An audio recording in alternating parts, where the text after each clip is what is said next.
Bonjour. L'évangile d'aujourd'hui nous met devant cette femme que les hommes traînent aux pieds de Jésus pour lui demander de la condamner et qu'elle soit condamnée à mort. Cette femme, il ne le savait pas, mais elle représente toute l'humanité. L'humanité entière qui a choisi de prendre un autre chemin que celui du bien.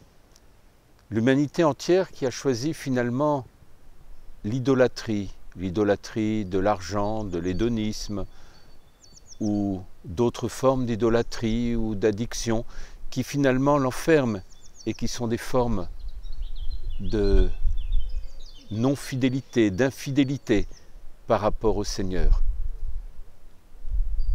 Et Jésus a les yeux vers la terre pour éviter que son regard ne soit un regard qui juge, un regard qui condamne ou un regard indulgent.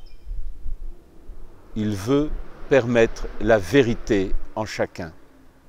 Et cette vérité, il commence par la faire, par la donner à ceux qui ont traîné cette femme. Ils lui disent, mais celui qui n'a jamais péché, qu'il jette la première pierre. Celui qui n'a jamais péché.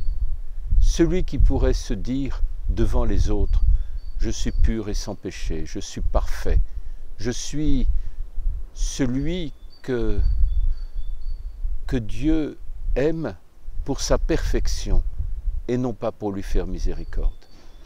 Et alors, chacun s'en va, chacun repart.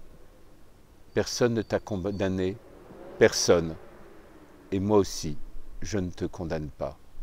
Jésus n'est pas là pour condamner, il est là pour sauver. Notre juge est notre sauveur. Tant que nous percevrons que notre juge est notre sauveur, nous comprendrons que nous n'avons pas à craindre le Christ, mais que son amour en nous fait la vérité pour nous donner par sa miséricorde de porter cette vérité devant le monde. Notre Dieu n'est pas un Dieu indulgent ou un Dieu qui gommerait le passé, c'est un Dieu qui donne à l'homme de pouvoir porter son histoire, non par l'accusation, mais par la miséricorde.